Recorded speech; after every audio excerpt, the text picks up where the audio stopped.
My 24-year career has been in the field of human resources, working for different types of organizations. And, HR is HR, so it's not necessarily that you need to know, the ins and outs of the business. But one similarity is that, I was not the one making the decisions.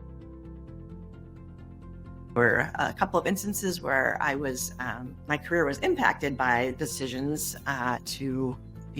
there were group layoffs in two of the organizations that I worked for. So I ended up having my position eliminated twice and having to go back out and look for something else that was, similar. I started thinking, I really wish I could make my own decisions. And that's kind of what got me started in looking to business ownership.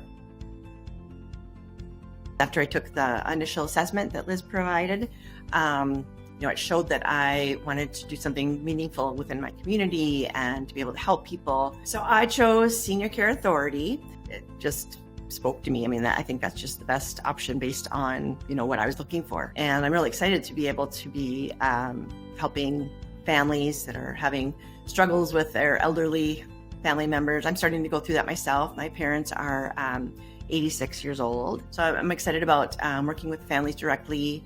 I'm excited about engaging in my community and doing kind of an education. Lots of fear initially, and the biggest fear is, of course, what if this doesn't work in my community, or what if I fail? If you don't take any risk, there's no reward, right? So you have to kind of get over those fears. Liz and I talked a lot about ways to do that, and her book has some tips in that. I love, again, reading success stories of other people that we're maybe starting out the same, or getting into a business that might be completely unfamiliar for them, something brand new. There's a lot to learn just about business ownership in itself, and then the unique industry that I've never worked in before. So that has a set of challenges as well. I think I talked to 4 or 5 different franchise owners of the Senior Care Authority franchisees. And, each one of them had very positive things to say.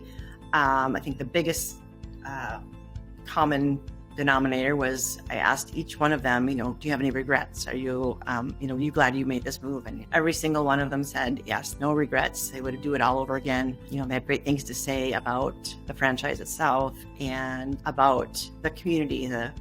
All of the franchise owners within Senior Care Authority are really connected.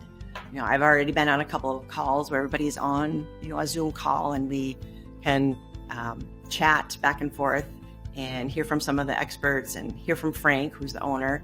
So that's been really, really helpful.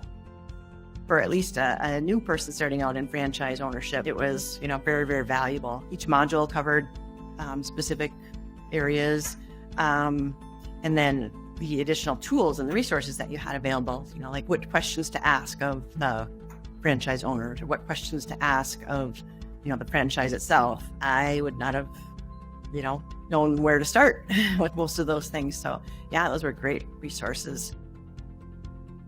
Well, again, business ownership, the flexibility and the freedom that comes with that, and being able to make my own decisions, being able to offer a service that I think is much needed in our community, because they don't exist much in our community right now, the senior care advisors. Being able to get out and engage with my community, talk to people, it's all exciting.